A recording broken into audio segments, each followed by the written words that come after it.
So if this video seemed kind of familiar to you, you probably came across these videos before. And well, yeah, I quit Duolingo Japanese too.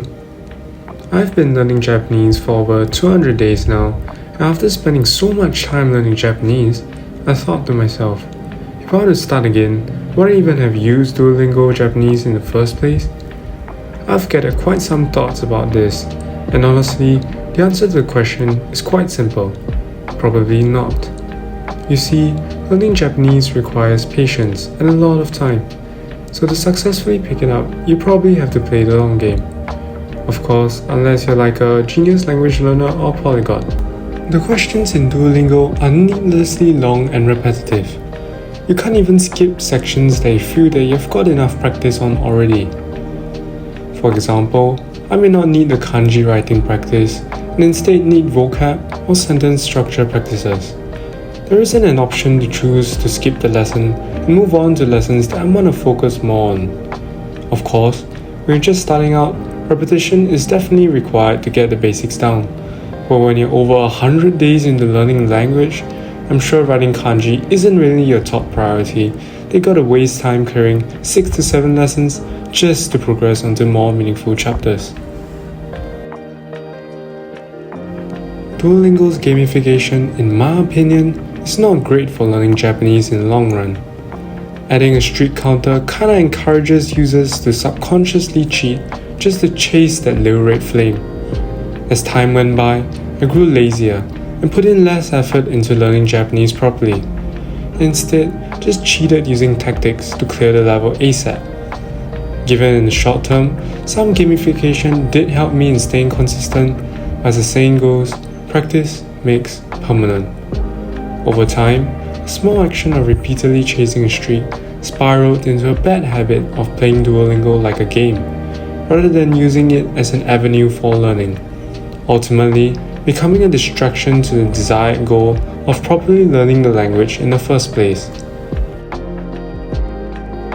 Duolingo just blitzes ahead with new content after each chapter, and doesn't really have lessons built into the course for the specific purpose of reviewing past vocab or grammar. The lack of a proper and effective review feature is probably the greatest turn-off to me for Duolingo. Compared to flashcard review apps like Anki, Duolingo pales very much in comparison. In the app, there are two ways you can review material. First, through reviewing all lessons one by one. The other, through clicking on the Duolingo prompt notification, in which only around half the time it's a review lesson. The problem with this is, it's hard to navigate and find the lessons that you want to specifically review, as you have to scroll through tens of lesson chapters with no descriptions, just to find the lesson that you want. And even then, each lesson has stuff that you may not want to review in the first place. Duolingo's lack of a feature to easily select and review items makes it not a great app for consolidating your learning. Compared to Duolingo, there just are better alternatives like these apps. If you're interested in speaking in Japanese with Japanese people fast, try Tueda. Meanwhile, if you're only interested in reading manga or Japanese literature, then Toda is the way to go.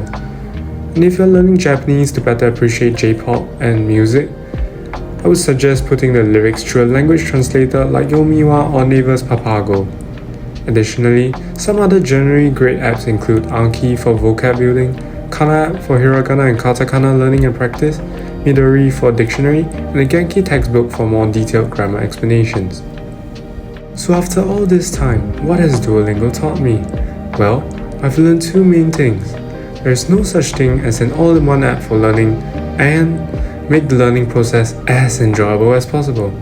I ultimately spend my time learning Japanese so that I can appreciate Japanese culture better and have fun conversing in the language.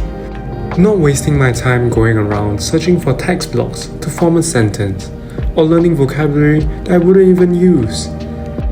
So moving forward, I think it's time for me to delete Duolingo and move on. If you liked this video, please leave a like. I've also linked the videos I took inspiration from and apps I mentioned in the description below. Feel free to check them out. Happy learning Japanese!